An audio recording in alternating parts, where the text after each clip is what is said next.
म्हणजे लहानपणी आजी सांगायची रामायणाचे. राम होते, सुंदर राजकुमार होते, 4 भाऊ होते, दशरथाचे पुत्र होते आणि ते त्यांनी बरेच असं करून मग ते जसे तरुण झाले तसे त्यांचा विवाह झाला आणि ते 14 वर्ष वनवासात गेले.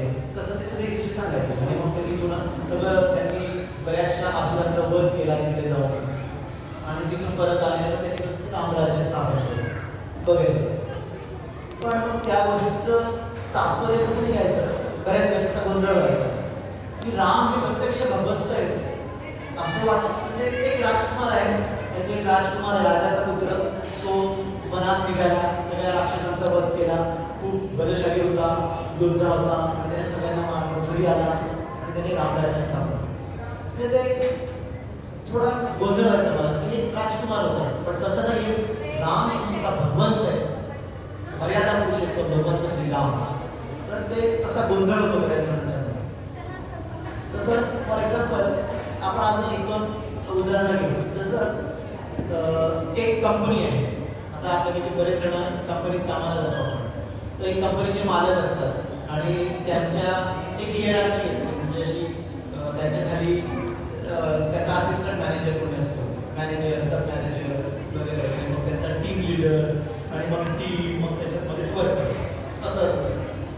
तर आपण सर्वसामान्य वर्कर काय कसं करतो ना, म्हणजे तो वर्कर इतर वर्कर लोकांशी किंवा इतर जी मॅनेजमेंटमध्ये जे काही लोक असतात त्यांच्याशी व्यवस्थित असतो छानपैकी.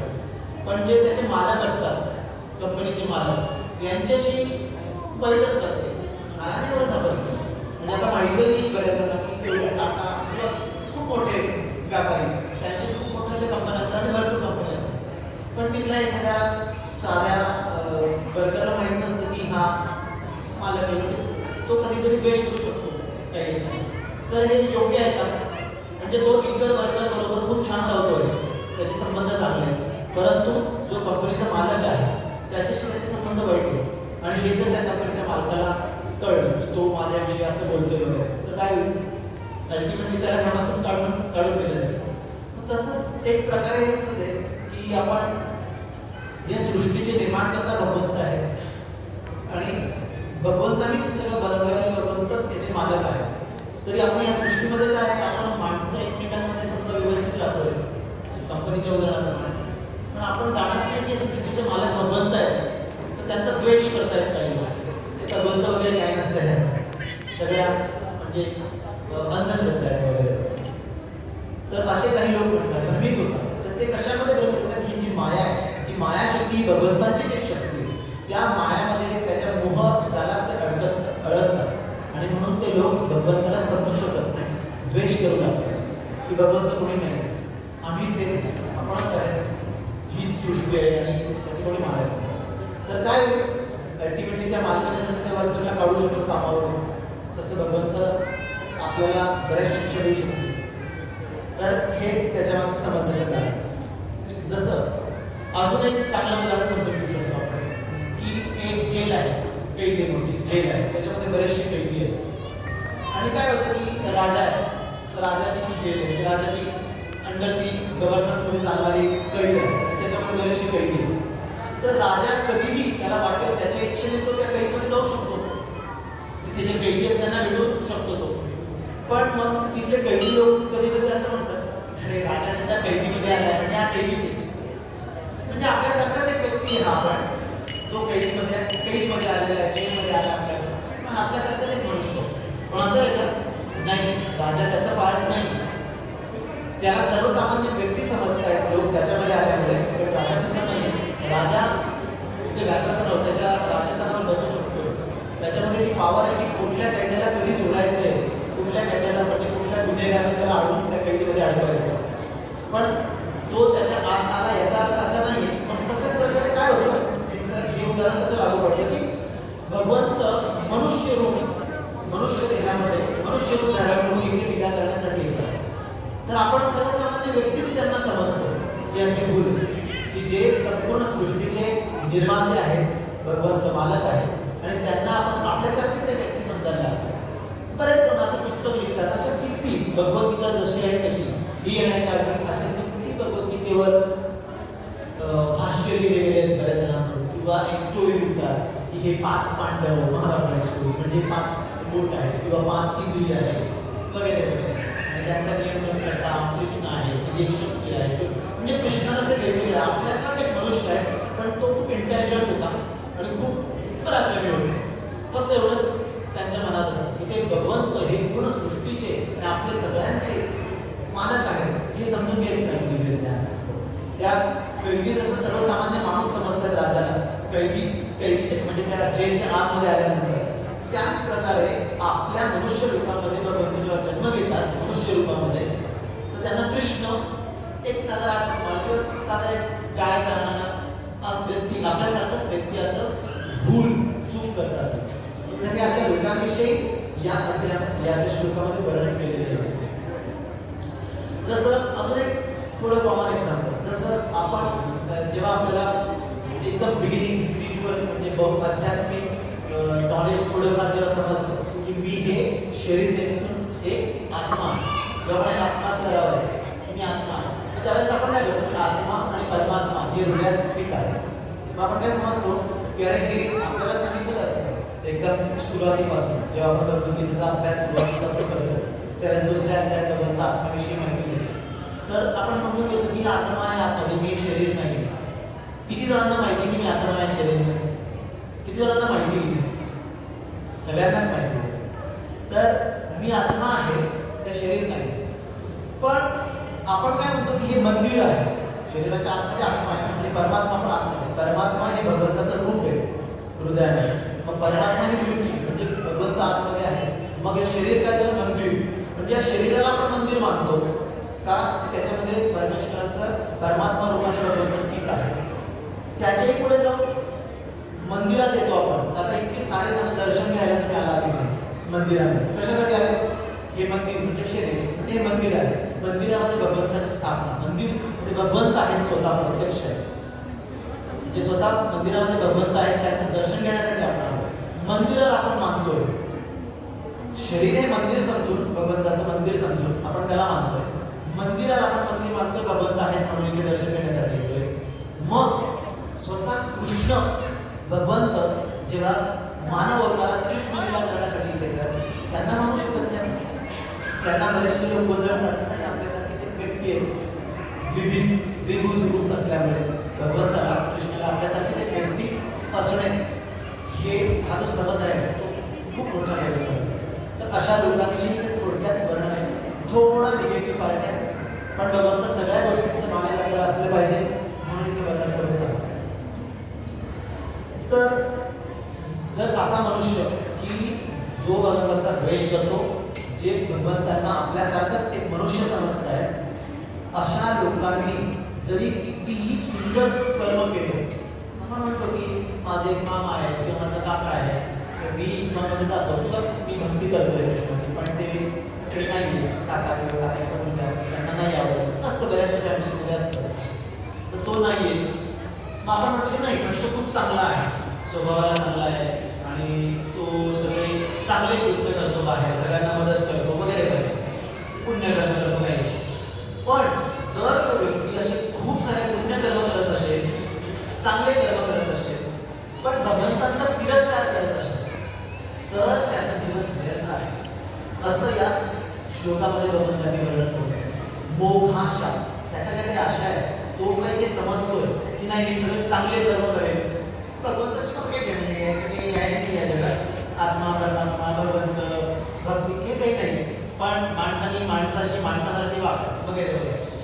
म्हणजे मी फक्त खूप चांगले कृत्य करेल, प्रत्येकाला मदत करेल वगैरे वगैरे, ते करणं चांगलंच आहे, योग्यच आहे. परंतु जर ॲट द सेम टाइम तो व्यक्ती जर भगवंतांना द्वेष करत असेल की तू म्हणतोय कृष्ण आहे, भगवंत आहे, भक्ती वगैरे, नाही मी नाही, मला नाही पडत आहे, कृष्ण भगवंत नाही आहे, तो जर असा द्वेष करत असेल, मत्सर करत असेल, तर त्याने केलेले जे पुण्य कर्म आहे, जे चांगले कर्म आहे, त्याचे फळ देखील त्याला मिळणार नाही, काहीच फळ मिळणार नाही, असं भगवंतांना इथे स्पष्ट करून सांगायचं. तो स्वतः त्याचे कर्म ठरवून तो योग्य कर्म जे मनुस्मृतीनुसार तो करू शकतो, पण त्याच्यामध्ये भगवंताचा द्वेष किंवा मत्सर ही गोष्ट नसली पाहिजे. मी भगवंतांना मानत नाही ही गोष्ट नसली पाहिजे. हां ठीक आहे, मी भगवंतांना मानतोय, पण मला आता माझी इच्छा नाही आहे भगवंताची भक्ती करण्याची वगैरे. ठीक आहे, तो असं काहीतरी सांगू शकतो, पण असंही सांगू शकणार नाही, कारण तो जे काही करतो त्याला फळच नाही मिळणार आहे जर तो द्वेष करत असेल. तर हे भगवंतांनी ते स्पष्ट करून सांगायचं. जर इथे म्हटलं भोग आशा, म्हणजे त्याच्या आशा असतील की मी खूप चांगले कर्म केले तर मला चांगलं फळ मिळेल, मी सगळ्यांना मदत केली मला चांगली गती प्राप्त होईल. दुसरं मोहाशा, मोह कर्म, तर तो निष्फळ सकाम कर्म, त्याचे जे सकाम कर्म म्हणजे जे चांगले कर्म आहेत त्याचे ते त्याचं काही फळ मिळण्याची त्याला आशा, की सगळ्या आशांचा नाश होणार आहे, त्याला त्याचं फळ मिळणार. आणि मोह ज्ञान, हा तिसरा शब्द मोह ज्ञान म्हणजे निष्फळ ज्ञान.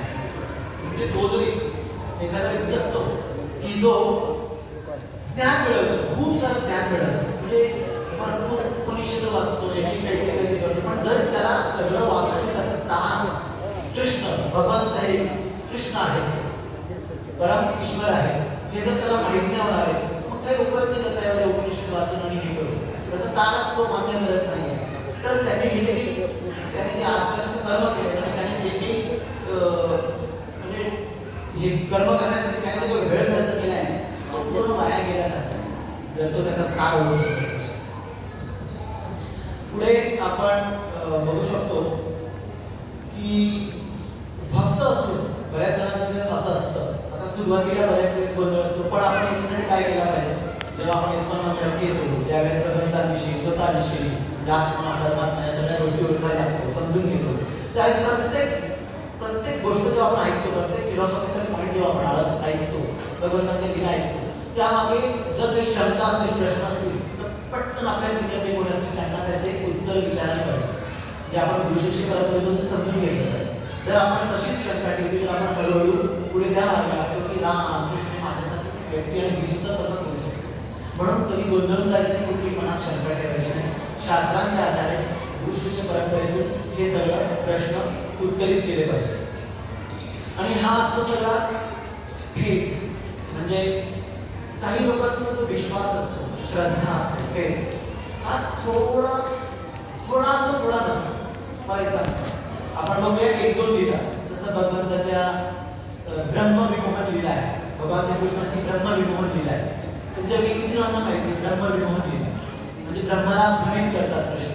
जेव्हा कृष्ण आणि त्यांचे मित्र असे सगळे एकत्र खेळत असतात त्यावेळेस काही एका ठिकाणी सोडलेले असतात बसले सगळे, तर ब्रह्म येतात आणि ब्रह्माला सांगितलेलं असतं की हा जो मुलगा आहे कृष्ण आहे, भगवंत आहे, छोटा मुलगा. ब्रह्म असं नाही, कृष्ण आहे छोटा मुलगा आणि असं काही जातात वगैरे बसले जातात, त्यांच्या मित्रांबरोबर खेळतोय, तो स्वतः पडतोय, असं नाही आहे काही. तर ब्रह्माची परीक्षा घेण्यापेक्षा ते ओळखतात बघू, तर ते सगळे बछडे घेतात आणि सोडून एका ठिकाणी लपवून ठेवतात ब्रह्म. आणि नंतर येतात आणि सगळे मित्र बघतात की आपले बछडे गायब झाले, कुठेच सगळे, तर नसतात कुठेच. सगळे मित्र शोधतात, कृष्ण शोधतात, नाही कुठे. मग नंतर कृष्ण म्हणतात मी शोधून येतो, ते शोधायला जातात, तोपर्यंत हे जे सगळे मित्र आहेत त्यांना पण ब्रह्म चोरून दुसरीकडे लपवतात. आणि कृष्ण एकटेच बघतात आणि कृष्ण म्हणतात इकडे आलो तर माझे मित्र काय तिकडे ते बछडे पण नाही, काहीच नाही. मग कृष्णाला कळतं की कदाचित हे ब्रह्माचं काम असतं. कृष्ण संपूर्ण ज्ञानी आहे, त्यांना सगळ्या गोष्टी माहिती. आणि तर कृष्ण काही थोडे आले, कृष्ण लगेच सगळं पुन्हा एक दुसरा सेटअप तयार करतात. सगळे त्यांच्या मित्रांमध्ये एक्सपांड, म्हणजे त्यांचं एक एक्सपान्शन तयार होतं, त्यांचं एक पुन्हा अवतार तयार होतं. सगळे त्यांचे मित्र सगळे गायब असले, सगळे तयार होतात. असं 1 वर्ष संपूर्ण निघून जातं. आणि ब्रह्माने काय मी यांचे मित्र लपवले, सगळे यांचे सगळे गायबशडे लपवले. आणि इथे मी बघतोय तर त्यांचे मित्र सगळे आहेत, बछडे पण आहेत. परत तिकडे जातात, ब्रह्म बघतात, अरे इकडे पण आहेत. मग काय आहे नक्की 2 सेट कसे काय, मित्रांचे पण आणि बछड्यांचे पण. भ्रमित होता की याला म्हणतात ब्रह्मविमोहन लीला. ब्रह्म सुद्धा एकदम विमोहन म्हणजे ते मायाला बळी पडतात असे भगवंत कृष्ण. तर काहींना हे ऐकून, काही लोकांना ही लीला ऐकून कसं वाटतं ना की नाही प्रत्येक मित्राचं कृष्णाने कसं घेतलं काय. काही लीलांना शंका, काही लीलांना गोंधळ होतो. त्याच्याही जाऊन आपण जसं बघतो की कृष्ण मोठे होतात, मग गोवर्धन लीला असते लहानपणी, ते पूर्ण गोवर्धन पर्वत जे त्यांच्या डाव्या त्याच्या करंगळीच्या नाकावर असं उचलून घेतात करंगळीवर. आणि मग त्या लीला ऐकताना आत्ता सध्या परिस्थितीत लोकांना खोटं वाटतं. कृष्ण भगवंत आहे ठीक आहे तोपर्यंत, पण हे असं एवढा मोठा डोंगर गोवर्धन पर्वत त्यांनी कसं काय उचलला, पॉसिबल नाही आहे. फिजिक्स भौतिकदृष्ट्या, भौतिक शास्त्राच्या दृष्ट्या, सायन्सची जास्त एक अभ्यास करणारे ते लोक असं म्हणू शकतात, गोंधळतात शंका, आणि म्हणून ते कृष्णाला भगवंत म्हणून नाकारतात असं होऊ शकतं. किंवा याच्या पुढे जाऊन काही लोकांना छोट्या लीला आवडतात, माखन चोर वगैरे, कृष्ण त्यांच्या आई त्यांना पकडते मारते वगैरे, हे आवडा भगवंत खूप छान. पण तेच कृष्ण मोठे होऊन गोपीबरोबर नाचलेला जातात, मग तिथे गोंधळतात की अरे कृष्ण तिथे ठीक होते, देव परमेश्वर होते ठीक आहे, पण इथे आता ते इतक्या सगळ्या गोपी 16,108 गोपी त्यांच्याजवळ लाच केल्या वगैरे, प्रत्येकी बरोबर प्रेम करणं वगैरे खूप विचित्र वाटतंय, ते पचत नाही लोकांना. तसं नाही, भगवंत आहेत ते, मालक आहे त्या सृष्टीचे, ते काही करू शकतात, आपल्यासारखे तरी शक्य नाही. म्हणून आपण आपल्या कॉन्शियस, आपल्या शक्तीच्या पटीतून त्यांचं निरीक्षण करून बघतोय, पण ते तसं नाही, ते भगवंत काही करू शकतात आणि त्यांनी प्रोटेक्शन दिलं आहे सगळ्यांना 16,108. तर अशा काही लीला म्हणजे काहींचा खेळ तिथपर्यंत असतो, कौमार अवस्थेपर्यंत तिथे भगवंत आहेत असतं, पण मोठे झाल्यावर आम्हाला भगवंत आवडत नाही, ते एवढं लाचलेला वगैरे करतात, म्हणजे असा गोंधळ होतो लोकांचा. तसं नाही, कृष्ण भगवंत हे, कृष्ण हे पूर्ण पुरुषोत्तम, अमर्याद पुरुषोत्तम, अमर्याद, ज्याला राम जे आहे त्यांचा अवतार हा मर्यादा पुरुषोत्तम होता, पण भगवंत कृष्णाचा अवतार अमर्याद पुरुषोत्तम, ज्याला मर्यादाच नाही, अनलिमिटेड, म्हणून ते 16,108 पत्नीबरोबर विवाह करू शकतात, अमर्याद पुरुषोत्तम. तर हे आपण शास्त्रातून आणि गुरुशिष्य परंपरेतून योग्य रीतीने जाणून घेऊ शकतो. तर यानंतर भगवंत आपण थोडं पुढे जाऊ की भगवंतांचं काही लोक ह्या सगळ्या लीला इतके गोंधळतात की भगवंतांचं अनुकरण करायला लागतात आणि multiple partners, relationship with multiple partners, आणि मग हे त्या कलियुगामध्ये वाढायला होतंय, बऱ्याच ठिकाणी बघतो. तर हे चुकीची पद्धत आहे, म्हणजे त्याचं अनुकरण तुम्ही भगवंत होऊ शकत नाही. आपण एक सोल, इन्सिग्निफिकंट लिव्हिंग एंटिटी, सोल आहे, आपण part and parcel of the Lord, म्हणजे भगवंताचा एक सूक्ष्म अंश आहोत आपला, आपण अमर्याद नाही. तर आपण तशी गोष्टी नाही केल्या पाहिजे, चुकीच्या गोष्टी. भगवंताचं जे म्हणजे लिमिटेड आणि अनलिमिटेड, म्हणजे ते भगवंतांना लिमिटेड समजतात, म्हणून ते पण स्वतः त्यांचं अनुकरण करायला जातात, पण भगवंत कसे अमर्याद पूर्ण करू शकतो. मग काही म्हणतात की ठीक आहे, तुमचा विश्वास आमचा विश्वास नाही आहे या अशा गोष्टींवर किंवा अशा लीलांवर भगवंतांच्या, पण हा तुमचा प्रॉब्लेम आहे, तुमचा विश्वास नाही, आपला प्रॉब्लेम आहे, आपला विश्वास नाही. भगवंत दिलेला आहे का आहे, ते सत्य आहे, त्यांचा विश्वास तुम्ही किती ठेवायचा ते तुमची आपल्यावर आहे. आपला विश्वास नाही, आपला प्रॉब्लेम आहे, भगवंताचा प्रॉब्लेम नाही, ते सगळं करून करताय. म्हणून असा अपराध, भगवंतांप्रती अपराध किंवा भगवंतांचे भक्त जे आहेत वैष्णव त्यांचा अपराध हा आपल्याला खूप मोठी शिक्षा देऊ शकतो. भगवंतांचा मनसा द्वेष आपण करायला, उपहास करायला, आणि असा उपवास केल्यावर काय मिळतं, त्या भगवंतांच्या मायाशक्तीला आपण मोहित बळी पडतो, आणि तिथे लिहिलं आहे की याप्रमाणे जे मोहित झालेले असतात ते राक्षसी आणि नास्तिकवादी मतांकडे आकर्षित होतात, आणि हळूहळू असा व्यक्ती त्या मतांकडे आकर्षित होत जातात, नास्तिक व्यक्तींकडे आकर्षित होत जातात, आणि राक्षसी प्रवृत्ती ते बनत जातात. अशा मोहित अवस्थेमध्ये त्यांची मुक्तीची आशा, त्या लोकांची जी मुक्तीची आशा आहे, त्यांची सकाम कर्मे, जरी त्यांनी कितीही चांगली कर्म केली असतील, आणि त्यांचे ज्ञान, जरी त्यांनी किती मोठं ज्ञान मिळवलं असेल, मोठं ते PhD, पोस्ट PhD केलेलं असेल, तरी काही उपयोग नाही, त्यांचे ज्ञान हे सर्व निष्फळ होते. स्पष्ट इथे भगवंत स्वतः सांगतात. तर आपण याच्या पुढे आता आपण एक एक्झाम्पल घेऊ की कधी कधी कसं होतं, दोन प्रकारच्या व्यक्ती असतात आपल्या मित्रामध्ये किंवा बॉसमध्ये किंवा कुठेतरी, एक दोन प्रकारच्या व्यक्ती असतात की हा एक व्यक्ती आहे जो खूप वाईट कर्म करत असतो, चुकीचा व्यक्ती तो ऍक्च्युअली, परंतु बरेच जण त्याच्याविषयी खूप चांगलं म्हणतात, सगळेच जण त्याच्याविषयी चांगले म्हणतात. मे बी त्याच्या दबावामुळे किंवा त्याच्या ताकदीमुळे ते घाबरत असते म्हणून म्हणत असते, पण आपण जो बाहेरचा व्यक्ती जेव्हा त्याच्याकडे बघतो तर सगळेजण म्हणतात म्हणून तो पण काय म्हणतो, हा चांगला व्यक्ती आहे, खूप चांगला व्यक्ती. म्हणजे एखादा चुकीचा व्यक्ती असताना देखील त्याच्याबद्दल आपली धारणा इतरांकडून ऐकल्यामुळे चांगला व्यक्ती म्हणूनच होऊन जाते. ऍक्च्युअली ती चुकीची समजूत आहे ना आपली, जे चुकीचा व्यक्तीला चांगलं समजतं इतरांच्या बोलण्यामुळे असं होतं. कधी कधी काय होतं, याचा पूर्ण विरोधाभास. जसं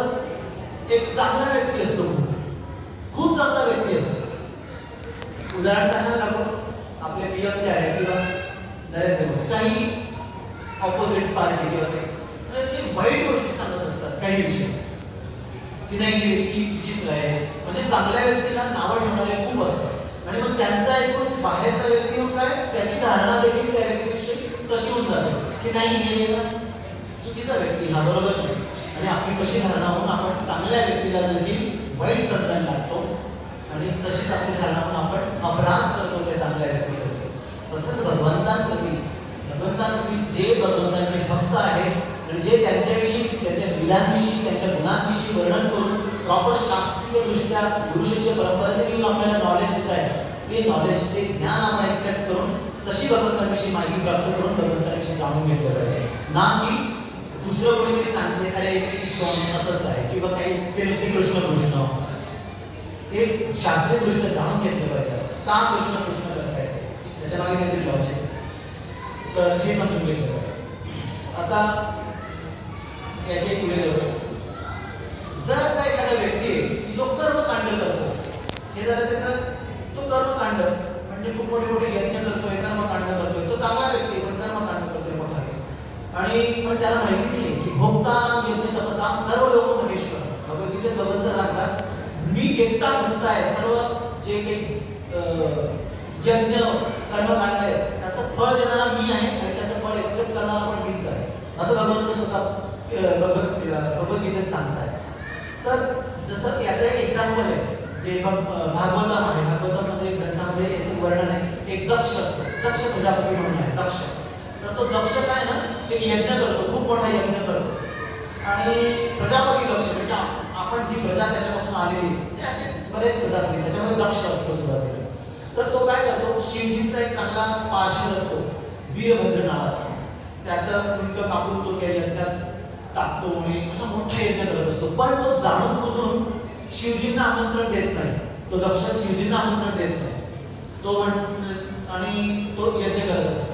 शिवजी येत नाही त्या यज्ञाला, ब्रह्म पण येत नाही त्या यज्ञाला, विष्णू पण येत नाही त्या यज्ञाला, ब्रह्म विष्णू आणि शिवजी तिघेही त्या यज्ञाला येत नाही. तर काय होतं, ते प्रसन्न नाही येत त्या यज्ञापासून, म्हणजे विष्णू की जो स्वतः यज्ञाचे फळ भोगते आहेत आणि फळ प्रदान करते आहेत, भोक्ताराम यज्ञ तपसाम सर्व लोक महेश्वर, कृष्ण म्हणतात या सर्व लोकांमध्ये मी ईश्वर आहे आणि या सगळ्या ज्ञान जे यज्ञ आहेत त्यांचा फळ घेणारा पण मीच आहे आणि देणारा पण मीच आहे. तर पण त्याने बोलवलं नाही त्यांना, पण ते आले नाहीत, म्हणजेच त्याला त्याचं फळ मिळालं नाही. म्हणजे आपण एखादा व्यक्ती खूप चांगले चांगले कर्म करत असेल, परंतु तो कृष्णांना परमेश्वर मानण्यासाठी जर त्याचा विरोध असेल तर काही उपयोग त्याने किती मोठी यज्ञ करू दे, तर त्याचे ज्ञान ते जे यज्ञ कर्मकांड आहे ते सुद्धा निष्फळ आहे. समजा एखादा व्यक्ती त्याचा पुढचा शब्द घेऊ ज्ञान खूप नॉलेज मिळवतोय, पण तो भगवंतांना शरण येत नाही आणि नॉलेज खूप मिळवतोय, वेगवेगळ्या शास्त्रांचं तो नॉलेज मिळवतोय, मी खूप म्हणजे त्याला शास्त्राचं नॉलेज आल्यानंतर असं वाटतं की मी खूपच हुशार व्यक्ती आता आणि भगवंत वगैरे काही नाही, तर ते सगळं विफल आहे. आपण याच्यासाठी एक छोटंसं एक्झाम्पल घेऊ, हे ज्ञान तो जो काही मिळवतोय त्यासाठी एक छोटंसं एक्झाम्पल घेऊ की जो भुस्सा आहे, भुस्सा म्हणजे आपण पीठ दळून आणल्यानंतर असतं ते गाळून काढतो तो भुस्सा, किंवा शेतामध्ये आपण ते गहू काढताना अजून किंवा आता मशीनमध्ये थ्रेशर मशीन असतात त्याच्यातून ते सगळं निघतो गहू बाजूला म्हणजे तो भुस्सा उरतो सगळा. तर तो जो सगळा भुस्सा आहे असा इथे 50 किलो भुस्सा आहे. सांगा मला तुमच्यापैकी कोणीही तो भुस्सा त्याच्यातून काठी टोकायची मशीनमध्ये टाकायचा, काय मिळेल त्यात, काय मिळू शकतं त्या भुस्स्यातून, मिळेल नाही, काहीच नाही मिळणार. ऑलरेडी त्या भुस्स्यामधून गहू काढून घेतले म्हणजे त्याच्यातून पीठ किंवा गहू मिळणारच नाहीये, तो नुसताच भुस्सा आहे. बरं 100 टन एवढा मोठा भुस्सा इथे जमा केला आहे, मारा त्या भुस्स्याला मशीनमध्ये टाका, एक तरी गव्हाचा दाणा नाही, कारण ऑलरेडी त्याच्यामधून जे काही त्याचं सार आहे ते संपूर्ण काढून घेतलंय, गहू काढून घेतलंय, नुसताच भुस्सा त्या उघडण्यात आणि त्या मशीनमध्ये टाकण्यात काहीच अर्थ नाही. तसं या ज्ञानी लोकांचं आहे. तुम्ही हे संपूर्ण जे काही नॉलेज मिळवतोय आपण, मेबी कुठलंही प्रोफेशन, कुठलंही knowledge, chartered accountant, medical science, engineering science, कुठलंही नॉलेज किंवा अगदी उपनिषद वेदांचं नॉलेज एखाद्या व्यक्ती सगळं वाचून सगळं नॉलेज मिळत असेल पण हे सगळ्यांच्या अंती जर त्याला त्याचा सार माहीत नाहीये, तो जर कृष्णाला भगवंत मानत नाहीये, तर काहीच उपयोग नाही. त्या भुस्याप्रमाणेच आहे. आणि भुस्सा एवढा 10 टन एवढा भुस्सा आपण सगळा छान त्याला मारून त्याच्यातून काढण्याचा प्रयत्न करतो. याच्यामध्ये किती शक्ती, किती वेळ आपला वाया जातोय. तसे नॉलेज मिळवण्यासाठी हे संपूर्ण जगामध्ये इतके वेगवेगळ्या ब्रांचेस याचं नॉलेज मिळवण्यासाठी ज्ञानी व्यक्ती इतका वेळ खर्च करतोय, त्याचं आयुष्य खर्च करतोय. असं सांगितलं जातं की संस्कृत सारखं व्याकरण शिकण्यासाठी 12 वर्ष लागतात संस्कृतचं व्याकरण शिकण्यासाठी. तर मग असे 12 वर्ष, असे वर्षोवर्ष आपण जर नॉलेज मिळवण्यासाठी इतका प्रयत्न करतोय, तर ते सुद्धा व्यर्थ आहे जर त्या नॉलेजचा स्थान भगवंत आहे, त्याचा स्रोत आहे, हे जर आपण मान्य करत नसेल तर नॉलेज मिळवणं सुद्धा म्हणजे तो ज्ञान करणं, म्हणजे कर्मकांड आणि ज्ञान करणं म्हणजे ज्ञान यज्ञ हा सुद्धा. कारण भगवंत काय म्हणते एका श्लोकामध्ये, दैवी ही एका गुणमयी मम माया भूयतया माये एव पद्धती माया मे परंपरे. तर ते मायाची शक्ती माझी त्याच्या अधीन होऊन जातात. असे जर कोणी ज्ञानी आहे म्हणजे भगवंताची शरण घेत नाही, तर त्याला देखील मुक्ती नाही आहे. तुम्हाला जर माझ्याकडे सगळे नॉलेज आहे, तर असं एक म्हणजे त्यांचं नाव घ्यायला नको, पण होते असे रवींद्रनाथ टागोर, रवींद्रनाथ टागोर. त्यांनी एक असं कृष्णावर पुस्तक लिहिलं होतं पूर्वी, खूप पूर्वी. त्यावेळेस भक्तिविनोद ठाकूर जे प्रभुपादांचे गुरु आहेत, भक्ती सिद्धांत सरस्वती स्वामी महाराज, त्यांचे गुरु आहेत आणि त्यांचे गुरु भक्तिविनोद ठाकूर म्हणजे भक्ती सिद्धांत सरस्वती स्वामी महाराजांचे वडील. तर ते भक्तिविनोद ठाकूरांना त्याची प्रत एक हातात लागली. त्यांनी ते वाचून बघितलं, त्यांना कळलं की कृष्णाविषयी थोडा या व्यक्तीच्या मनात गोंधळ आहे आणि त्यांनी काहीतरी वेगळ्याच गोष्टी काहीतरी लिहिल्या आहेत. तर त्यांनी त्यांना करेक्ट केलं, त्यांना सांगितलं रवींद्रनाथ टागोर की तुमचा थोडा बदल होतोय, हे शास्त्रानुरूप होत नाही हे पुस्तक, तर त्याच्यात हे बदल करा. आणि म्हणे बघा, गुरु शिष्य परंपरेतून आलेले जे व्यक्ती आहेत भक्तिविनोद ठाकूर, त्यांनी करेक्ट केलं त्यांना आणि तेव्हा ते पुस्तक व्यवस्थित झालं. असं एकदा एक भक्त मला सांगत होते की ते कृष्णा बुक किंवा आपला जो बुक मॅरेथॉन डिसेंबरमध्ये असतं, जिथे आपले प्रभुपादांचे सगळे बुक्स जे आहेत आपण थोड्या कन्सेशनल प्राईसमध्ये बाहेर डिस्ट्रीब्यूट करायला जातो. तर ते बुक मॅरेथॉनच्या वेळेस असे बुक देत असताना एका व्यक्तीला ते भेटले, ते भक्त. त्यांनी कृष्णा बुक त्यांना देऊ केलं असं की या कृष्णा बुक हे बुक सुद्धा प्रभुपादांचं वाचून बघा. तर ते व्यक्ती त्यांना, मला हे वाचण्याची आवश्यकता नाही, मी पूर्ण 108 उपनिषद वाचून काढलेले आहेत, संपूर्ण ज्ञान मला येतात आणि मला सगळे मंत्रांचं नॉलेज, मला सगळे मंत्र येतात आता, असं त्यांचं म्हणणं होतं.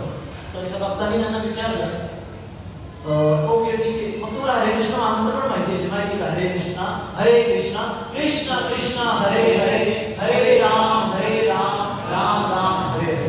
हा मंत्र माहिती होतो, हा मंत्र पण माहिती होता, हे पुढे मंत्र बघा. मग जर जो व्यक्ती 108 उपनिषद एवढे मोठं नॉलेज मिळवतोय, पण त्याला जर सगळ्या मंत्रांचा सार जो महामंत्र आहे हरे कृष्ण महामंत्र, तो जर त्याला ज्ञात नसेल, माहित नसेल, तर काय उपयोग आहे?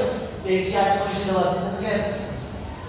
दुसरं एक व्यक्ती होते, एक भक्त सांगत होते मला की एक व्यक्ती होते की ज्यांनी भागवत कथा, जसं आपल्या मंदिरात असतात किंवा बाहेर बऱ्याचशा ठिकाणी भागवत कथाकार असतात बाहेरचे वेगवेगळे, तर भागवत कथा करणारा एक व्यक्ती होता. त्याने 35 वेळा भागवत कथा बाहेर दिलेली होती, पण त्याला माहित नव्हतं की भगवान श्रीकृष्ण हे भगवान पूर्ण पुरुषोत्तम श्रीकृष्ण हेच भगवंत आहे. मग काय उपयोग? एवढे मोठे 35 वेळा तुम्ही भागवतच्या कथा केल्या बाहेर जाऊन लोकांना, तर त्याचं हृदय परिवर्तन करू शकत नाही तुम्ही जर त्याचा सार तुम्हाला माहित नाही योग्य.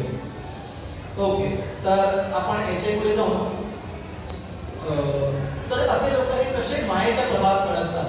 फॉर एक्झाम्पल, असं काही ठिकाणी म्हटलं गेलंय की जसं आपण आपल्याला महाभारत रामायण अशा कथा माहिती, तर महाभारतामध्ये आपण बघतो 5 पांडव आणि कौरव त्यांचे जे मेन बॉस आहेत ते दुर्योधन. तर असे बरेच लोक असतात बाहेर, जसे ते त्याच्यामध्ये बघू आपण शास्त्रामध्ये आधी की दुर्योधन, जरासंध याचा याने केला होता अभिमानी, तर रुक्मी जो रुक्मिणीचा भाऊ आहे, रुक्मी किंवा शिशुपाल किंवा बाणासूर, नरकासूर, असे बरेच असुर आहेत किंवा असे व्यक्ती की जे भगवंतांना मानत नाही की हे भगवंत आहे, द्वेष करतात. आता ते त्यांच्या समोर कृष्ण होते, दुर्योधनाच्या समोर कृष्ण होते, युद्धभूमीत देखील किंवा पूर्ण त्यांच्या मित्र होते अर्जुनाचे आणि त्यांच्यासोबत ते बघत होते नेहमी, तरी देखील दुर्योधन वगैरे सगळे ज्ञान ते त्यांना मान्य करत नव्हते की हे भगवंत आहेत असं. म्हणजे एक प्रकारे एक भक्त म्हणत होते मला, एक कॉमेडी म्हणून घ्यायला जोक म्हणून की इस्कॉन होतं तिथे, पण पण कुठला होता ISKCON? International society for unfavourable Krishna consciousness.